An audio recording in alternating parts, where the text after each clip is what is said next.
COVID-19. With the summer right around the corner, parents have some pressing decisions to make about what camp they're sending their kids to. Joining us this morning with 5 steps, and that's pretty easy to remember, That's right, to help your child have not only a fun but a healthy camp experience. Matthew Rudberg with Minute Clinic. Good to have you this morning. Good morning. Happy Memorial Day. You too. Thanks for being here. So let's start with number 1. What do people need to remember first and foremost? Yeah, so healthy camp experience really starts at home. So discuss the options with your child.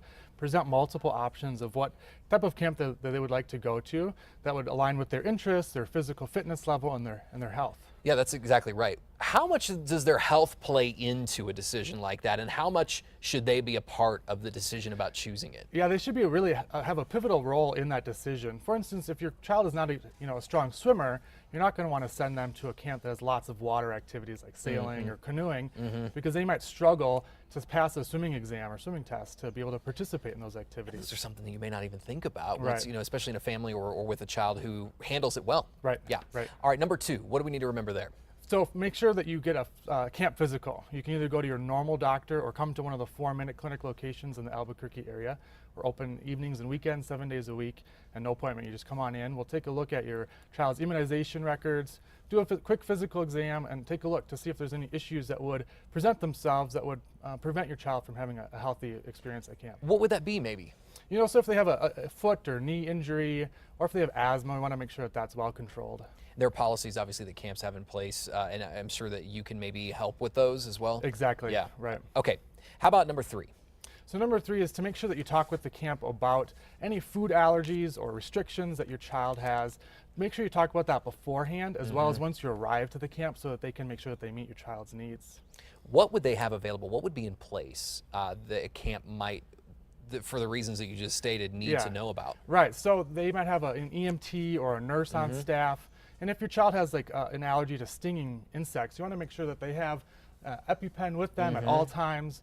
And if they don't know how to administer that, make sure that the camp has all the counselors have those EpiPens, and that they've been properly trained and know how to administer and know the signs of when to do that. I assume those that know that their child has allergies will be familiar with what an EpiPen is, but there they are down there on sort of the end of the table. And there are some other things here. Can you tell us what number 4 looks like? Yeah, so number 4 is to make sure that you're packing really good footwear. Okay. Closed-toed shoes, ankle injuries, foot injuries, sprains and strains and blisters are probably the most common injury at camp. So you want to make sure that you're doing really good athletic shoes, hiking boots, around the pool or swimming area that you have deck shoes or water shoes, versus flip-flops to prevent slipping. Yeah. Flip-flops can be a dangerous Yeah, situation and sometimes. then you want to make sure, I always recommend packing some bandages as well. There's multiple options out there. There's ones that have antibiotic ointment already in the bandage, so that's some really nice added protection for your child. Okay, number 5.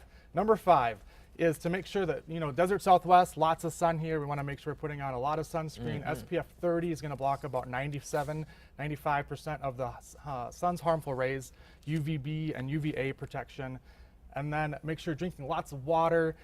Make sure you pack a water bottle for your child that has their name on it, that they're drinking water all the time. And insects and bugs can be an issue too. They can, yes. So make sure you get an insect repellent with DEET is the most effective and strongest. If you have concerns about that, there are also other natural products that have citronella or herbal scents. About 10 seconds, where can people go find out more information? MinuteClinic.com, check us out. All right, KRQE.com as well. We'll provide a link for folks there to make it easy. All right. Matthew, thank you. Appreciate you. it. Good to have you. We'll be right back. Stay with us.